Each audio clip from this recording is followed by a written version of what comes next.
سلامتی ہے ان آنکھوں پہ جو ہدایت پہ نظریں جمائے بیٹھی ہیں، ان کانوں پہ جو ذکر خیر کے منتظر رہتے ہیں، اور ان قدموں پہ جو ہدایت کی راہ پہ گامزن ہیں۔ یہ بیان فرمائیے گا، ہمارے مختلف واقعات قصے ہی سنائے جاتے ہیں کہ رسالت مآب صلی اللہ علیہ وسلم ایک بہت ہی فقر کی زندگی گزارتے تھے اور زینتوں سے پرہیز تھا ان کی طبیعت میں۔ پوچھنا میں آپ سے چاہتا ہوں، اس سے جو ایک تصور بنتا ہے، ظاہری بات ہے ہم اپنے پیغمبر کو آئیڈیلائز کرتے ہیں، وہ بنتا یہی ہے کہ آپ نے ترک دنیا کرنا ہے اور کم سے کم جو استعمال کی چیزیں ہیں ان کو اپنانا ہے۔ تو آپ صلی اللہ علیہ وسلم کی جو معاشی زندگی ہے وہ کیا یہی تھی جو ہمارے یہاں سامنے آتی ہے مختلف روایتوں میں کہ آپ کی ذرا بھی کہیں پہ گروی رکھی ہوئی تھی اور گھر پہ بھی کچھ نہیں ہوتا تھا کھانے پینے کے لیے، اور ایک بہت ہی فقر فاقے کی زندگی تھی؟ آپ کی معاشی زندگی کیا تھی، اور ہم مسلمانوں کے لیے کیا اس میں کوئی رول ماڈل ہے؟ یہ تصورات بالکل غلط پیدا ہو گئے ہیں اور لوگ بات سمجھ نہیں سکے کہ اصل میں کیا ہوئی ہے۔ رسالت مآب صلی اللہ علیہ وسلم کی مکی زندگی ایک متمول شخصیت کی زندگی ہے۔ اچھا، یعنی آپ خود بھی تجارت کرتے رہے اور سیدہ خدیجہ کے مال میں بھی جس طریقے کی آپ کے لیے فراخی پیدا ہوئی، تو وہ ایک دور ہے جس دور میں آپ نے تجارت کی ہے اور جس میں آپ کے ہاں بالعموم یہ بتایا جاتا تھا کہ بڑا وسیع دسترخوان ہے، بہت اچھے حالات آپ کے رہے، آپ نے بعض لوگوں کی کفالت اس زمانے میں کی، تو آپ کی خاص مالی حیثیت بھی تھی۔ اس کی تفصیلات اگر کوئی آدمی دیکھنا چاہے تو تاریخ کی کتابوں میں دیکھ سکتا ہے۔ اس میں ڈاکٹر یاسین مظہر صدیقی کی کتاب بڑی غیر معمولی ہے، اس میں انہوں نے بتایا ہے کہ رسالت مآب صلی اللہ علیہ وسلم کی معاشی زندگی کس طرح ایک تمول کی زندگی رہی۔ مدینہ میں آنے کے بعد بھی ابتدا میں حالات ایسے ہی تھے، لیکن ہجرت کر کے آئے تھے، یعنی مال ختم ہو گیا، تجارت بند ہو گئی، اب دینی ذمہ داریاں ہیں جو شب و روز کی چیز بن گئیں۔ پھر اس کے بعد بجائے اس کے کہ آپ آ کے اپنے لیے کوئی کاروبار کا راستہ نکالتے، آپ کے اوپر ایک ریاست کی ذمہ داریاں بھی آ گئیں۔ بیت المال میں کچھ تھا ہی نہیں اس وقت، ابتدا میں مہاجرین کے قافلے چلے آ رہے ہیں۔ اس وقت آپ نے یہ فیصلہ کیا کہ جب تک یہ حالات ہیں، اب میں چونکہ گویا اس معاشرے میں باپ کی حیثیت تو پہلے ہی حاصل تھی، اس کے بعد اب حکمران بھی ہوں اور یہاں لوگ ہجرت کر کے آ رہے ہیں اور ہجرت کا ان کو حکم دیا گیا ہے، تو اب میرے لیے پہلی ترجیح یہ مہاجرین ہے۔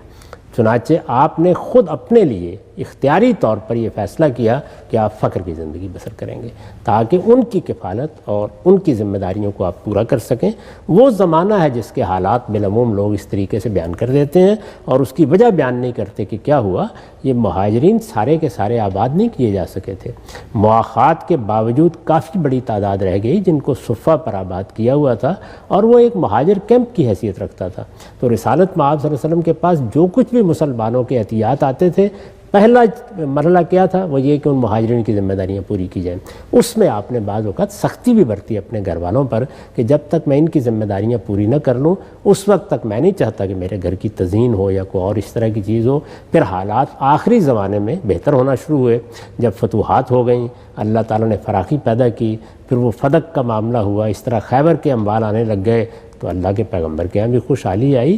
اور آپ دیکھیے کہ اپنے بعد جو ترکہ آپ نے چھوڑا اس کی فہرستیں موجود ہیں، اس سے اندازہ کر سکتے ہیں کہ بہت اچھے حالات میں آپ دنیا سے رخصت ہوئے۔ ٹھیک، اچھا ہم سے یہ بات بھی تو ہے کہ اگر یہ کوئی دینی کوئی مقصد ہوتا تو جو باقی پیغمبر گزرے ہیں، سیدنا سلیمان علیہ السلام، داؤد علیہ السلام، ان کے بارے میں تو خود قرآن بتاتا ہے کہ ان کی اتنی بڑی سلطنتیں تھیں، تو اگر کوئی پیغمبروں کے ساتھ اللہ تعالیٰ کی کوئی خواہش منشا ہوتی کہ ایسا ہو تو پھر پچھلے والوں کے ساتھ بھی ہونا چاہیے۔ موسیٰ علیہ السلام کا معاملہ بھی ایسا نہیں تھا اور بہت سے پیغمبروں کا معاملہ بھی۔ سیدنا ابراہیم کی بیڑوں کے ریوڑوں کا ذکر تو پڑھ پڑھ کے ہم تھک گئے۔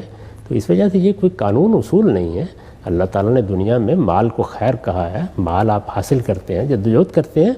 بعض اوقات ایک آدمی طے کر لیتا ہے کہ اس کو اب کاروبار نہیں کرنا، کوئی مقصد ہے جس کے لیے زندگی بسر کرنی ہے، تو مقصد کی زندگی جیسے ہی آپ اختیار کرتے ہیں تو بعض اوقات آپ کو اس طرح کی خوشحالی کو خیر بات کہنا پڑتا ہے کہ جو کاروباری لوگوں کو حاصل ہوتی ہے۔ تو یہ حالات پر ہے، آپ کے فیصلوں پر ہے، آپ کی صورتحال پر ہے۔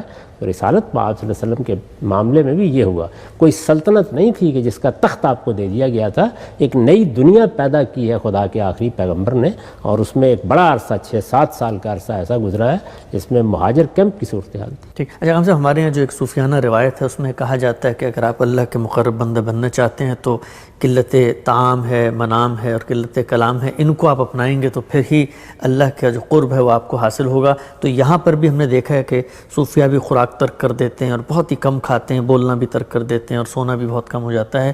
تو یہ جو پوری صوفیانہ روایت کی ایک اورینٹیشن سامنے آئی تو پھر تو یہ کہا جا سکتا ہے کہ پھر یہ مذہب کی جو منشا ہے اس سے متصادم ہے ایک لحاظ سے۔ اس پہ کوئی شک ہی نہیں ہے، یعنی مذہب کا ہرگز یہ منشا نہیں ہے۔ مذہب کا منشا تو یہ ہے کہ اللہ نے جو نعمتیں آپ کو دی ہیں ان کے اندر آپ اللہ کے حدود کی پابندی کرتے ہوئے زندگی بسر کریں۔